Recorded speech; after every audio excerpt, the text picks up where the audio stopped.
तो आज हमारे पास चर्चा के लिए एक कहानी है, तुम ही हो सफर। इसके कुछ अंशों पर हम बात करेंगे। जी। ये कहानी है आरव और श्रेयसी की।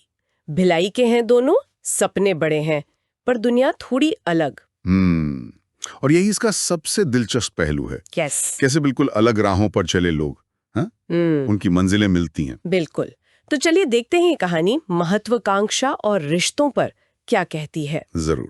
कहानी की शुरुआत में ये फर्क साफ दिखता है। हाँ। आरव है जिसके पिता स्कूल टीचर हैं। हाँ। और उसका सपना है कि पढ़ाई के जरिए मतलब अपनी पहचान बनानी है। वो कहता भी है, एक दिन मेरा नाम हर कोई जानेगा।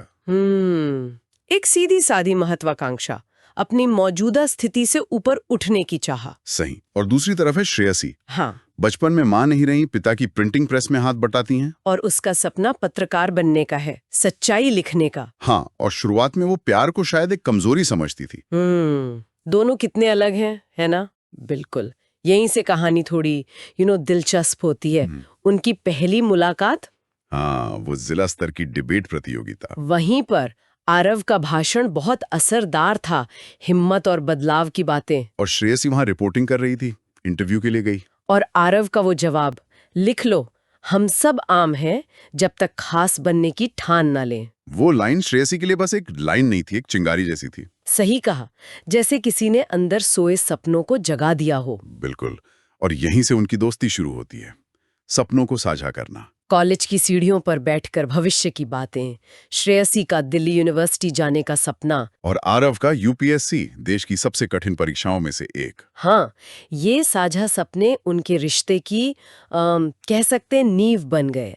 लेकिन कहानी सिर्फ सपनों की उड़ान नहीं है, असलियत भी है। हाँ, वो मोड़ जब श्रेयसी का दिल्ली में एडमिशन हो जाता है और उसी साल आरव यूपीएससी प्रीलिम्स में रह जाता है। ये उनके रिश्ते की, उनके संकल्प की पहली बड़ी परीक्षा थी शायद। हाँ, और स्रोत दिखाता है कि वो इस परीक्षा में खरे उतरे। श्रेयसी का उसे हौसला देना, तू अगली बार निकालेगा। और दिल्ली जाने से पहले उनका वो वादा। ये सिर्फ कोई रोमांटिक पल नहीं था। नहीं, ये भरोसा था, एक दूसरे के सपनों का सम्मान था, साथ चलने का, एक दूसरे को उठाने का वादा। बिल्कुल।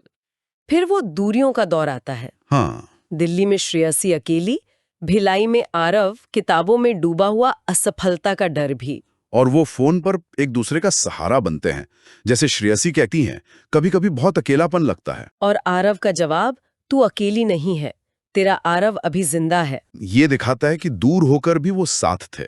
भावनात्मक जुड़ाव कितना मजबूत था। हाँ, यहाँ ये सवाल भी उठता है कि क्या इतने बड़े लक्ष्य अकेले पाए जा सकते हैं? भावनात्मक सहारा कितना जरूरी होता है? कहानी तो इसी तरफ इशारा करती है। और फिर वो दिन आता है जब दोनों की मेहनत रंग लाती है। आरव दूसरी कोशिश में यूपीएससी क्लियर करता है AR-42 के साथ। और उधर श्रेयसी एक बड़े स्कैम का पर्दाफाश करती है, अपनी पहचान बनाती है पत्रकारिता में। और वो क्लाइमैक्स, रिजल्ट वाले दिन श्रेयसी का भिलाई लौटना। हाँ, और खुद आरव के लिए रिजल्ट चेक करना। वो पल तो जबरदस्त है। श्रेयसी का चिल्लाना, आरव हो गया, तू अब आम नहीं रहा। वो सिर्फ आरव की जीत नहीं थी, वो उनकी साझा यात्रा की जीत थी, उनके विश्वास की जीत। बिल्कुल, एक की सफलता दूसरे के लिए भी उतनी ही अहम। और अंत में उसी कॉलेज की सीढ़ियों पर जहां से सब शुरू हुआ था, आरव का श्रेयसी को प्रपोज करना। श्रेयसी, तू मेरा सफर है, मेरी हिम्मत, मेरी आवाज, मुझसे शादी करेगी? और श्रेयसी का हाँ कहना कहानी को एक खूबसूरत मुकम्मल मोड़ देता है। ये व्यक्तिगत सपने और रिश्ता दोनों साथ साथ। सालों बाद हम देखते हैं आरव IAS अधिकारी बनकर शिक्षा के क्षेत्र में काम कर रहा है। और श्रेयसी एक निडर पत्रकार।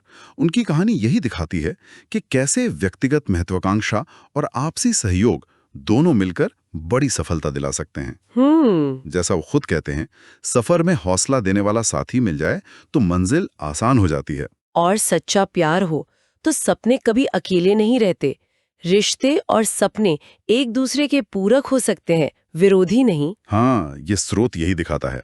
ये कहानी सोचने पर मजबूर करती है, क्या वाकई व्यक्तिगत लक्ष्यों को पाने के लिए हमेशा एक साथी की जरूरत होती है, या फिर कभी-कभी सिर्फ अटूट इरादा ही काफी होता है? इस पर विचार जरूर कीजिएगा।